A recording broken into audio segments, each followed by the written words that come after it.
So you may have heard of the word HSP, or in other words, highly sensitive persons.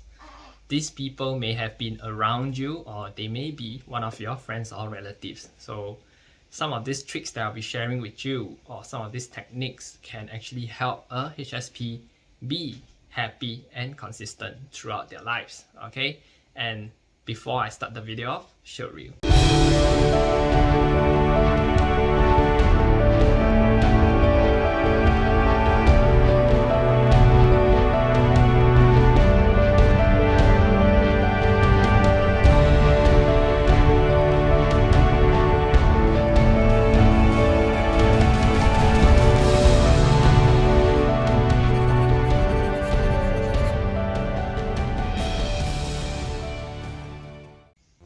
Pranam, Namaste, my name is Garret. Before I start the topic off, please make sure you guys remember to hit like, subscribe and comment your learnings in the comment section below. I'm dedicated to make 4 videos a week to spread more light and positivity out there to the world, okay? It's also nice to know where you're tuning in from so we could actually connect within this space, okay? And just before I start the topic off, my baby girl Kira is actually just chilling beside me, okay? And just in case she actually wakes up and she makes some baby noises, please pardon me, because as usual I can't cut off the background music, okay? So before I start this whole thing off, just want to preempt you guys, okay? So without further ado, let's head into the topic, a HSP, okay? So this video is actually to help those who are actually a HSP, okay? Or you may also be working with people that are HSP, or you may have known certain people that may be your relative or your family members or your friends that are a HSP, okay? Highly sensitive persons, or perhaps this may be even me, okay? So just a brief explanation of what is a HSP, okay, and what population it has, okay? So approximately in 1 out of 5 people in the whole proportion of the world, okay, are considered HSPs, or some of them may coin the term empaths, okay? So HSPs are highly likely an empath also, okay? So roughly about 20% of the proportion in the world, okay? And this is due to an innate biological trait known as a sensory processing sensitivity, okay, which scientifically termed as a highly sensitive person, okay? So HSPs are actually born with a biological trait that gives them a very finely tuned nervous system, so they are very receptive to and very responsive to their external environment, okay? And this unique nervous system is more responsive to environmental stimuli, okay?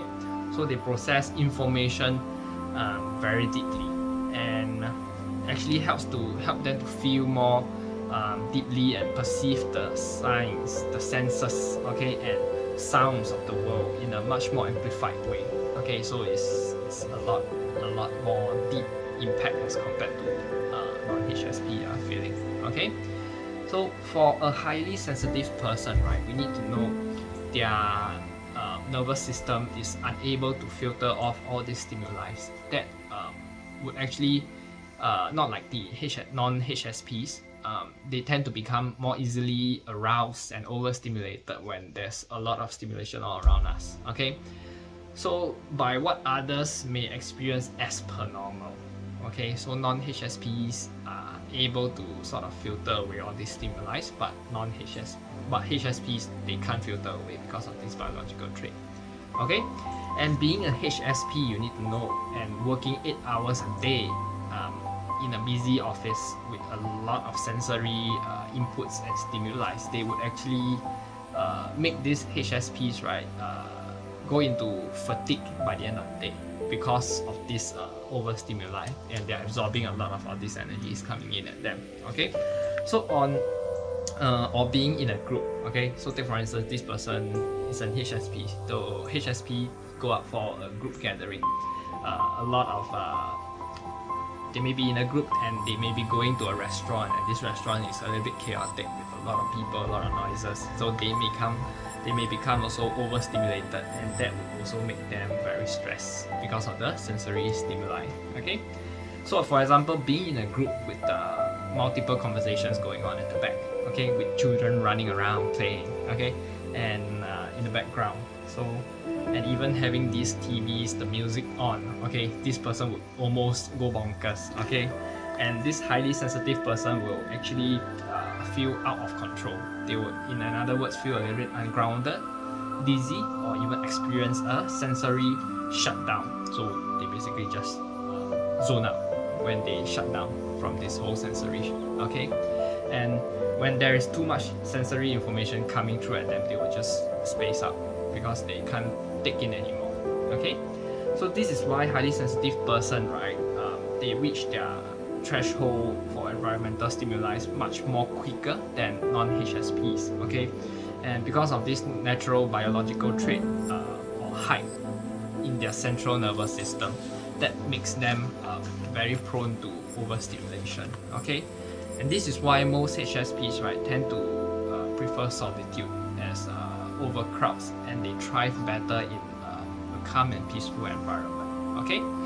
So what are the things that HSPs need to do in order to be happy?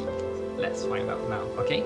Point number one, they need a space of their own. Of course, many people would say that they need a space more of their own, right? But a HSP is highly needed of a space of their own. Somewhere that they can call out safe and they can run back into hiding, okay, when they are a little bit more triggered by the overstimulation. So as a HSP, right, they require a comfortable place and having a safe space that is all their own, okay?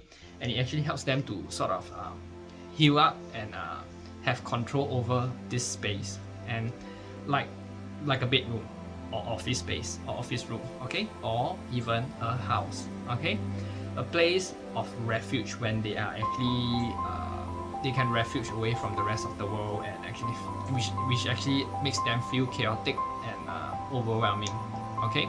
So all that space actually helps to bring them comfort and relieve them from all this this actually makes them feel a lot more comfortable. So they need to have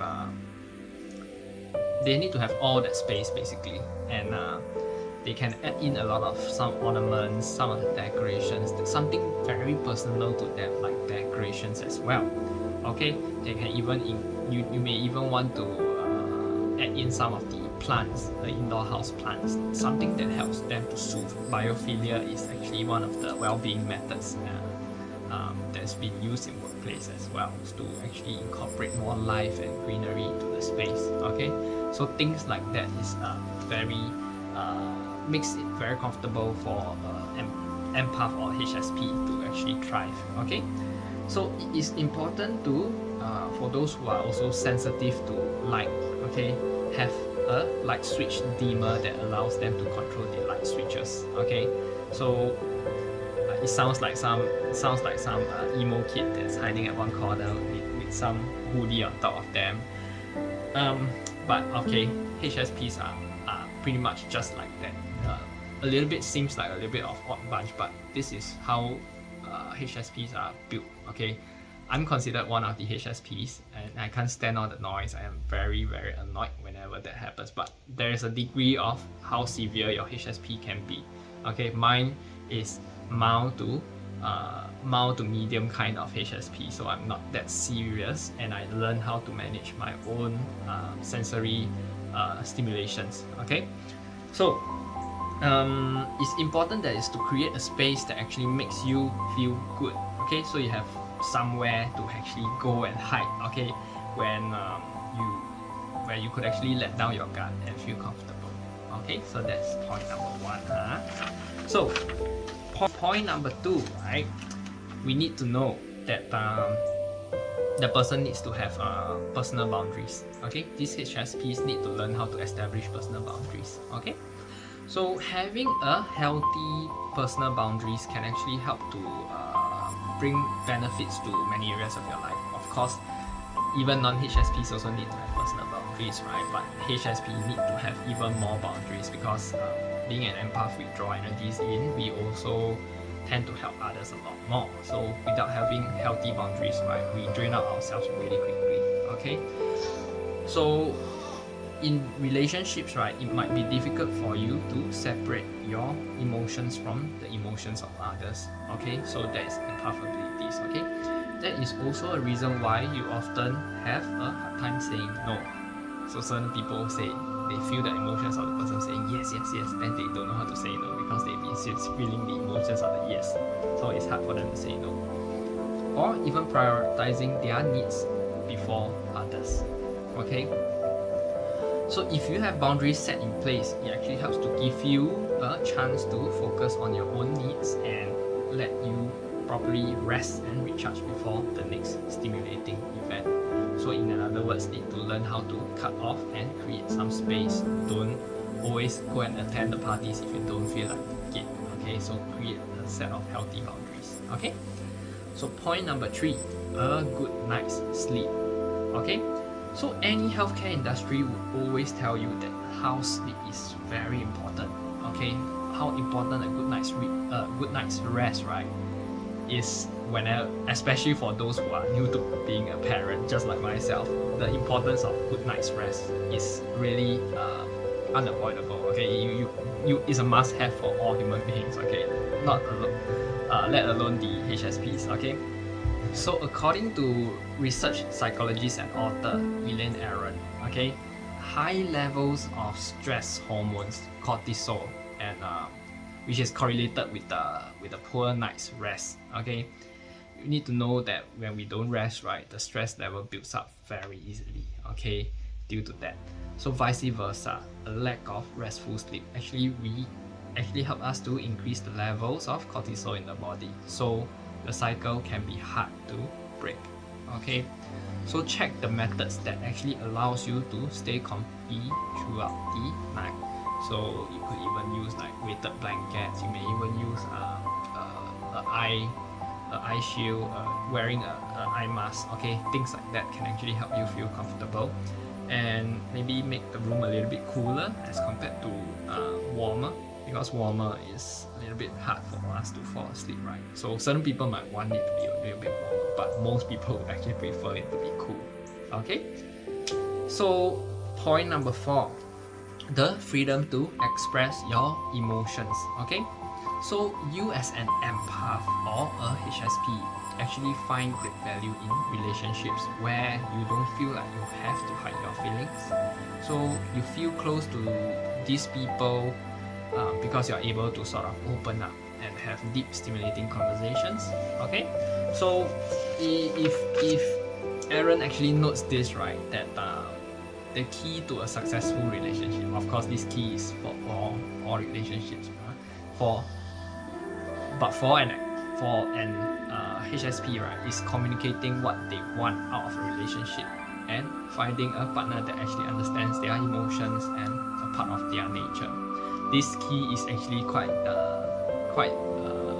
unique and much more important for HSPs, but it is very similar for all relationships as well. Okay, so this type of communication may look different for everyone. Okay, so remember to be considerate and patient if you are still trying to get to know someone that is new in your life. Okay, so number 5, a mental tool belt of coping skills. Okay, so there is no one size fit all solution for when to get when a person gets overstimulated. Okay, so there's no one size fit all. Okay, so some of these effective techniques can be actually doing certain breathwork exercises. So it may be even putting on your earphones or your headphones, playing music, so you could shut off the whole entire world, and even like practicing mindfulness to help you stay present, or even reading a book. Okay, actually helps you to recharge you and rejuvenate you. Okay, so you may need to do certain grounding exercise certain times if it gets really serious. Okay, so I myself find the need to ground myself because I tend to do all my TikTok videos, my YouTube videos every week, and I go to work, and because of all these things, confronting of fears and everything, right, is very ungrounding. So I need to ground myself. It means I need to go expose myself to nature a lot more. Okay, because all this is required for you to as a HSP especially. Okay, So meditation also helps you to learn to be an observer and less focused on the stimulations of the environment. Okay, so as usual, Garret always say meditation is very useful. Okay, having a variety of skills can actually help you feel more confident in managing all this overstimulation, and also help you to allow you to handle any situations even if you do get overstimulated. Okay, so all these are what I actually use on a more severe instance. Whenever I go to a place that is packed with a lot of people, I get a bit more agitated, I get a little bit more frustrated, then I will do certain breathwork exercises to sort of eliminate all this. Okay, point number 6, patience when making a decision. So need to know, HSPs always have a hard time trying to make decisions. It can even be small choices like selecting what to eat, okay, things like that. So Dr. Aaron actually attributes this due to an increased depth of processing.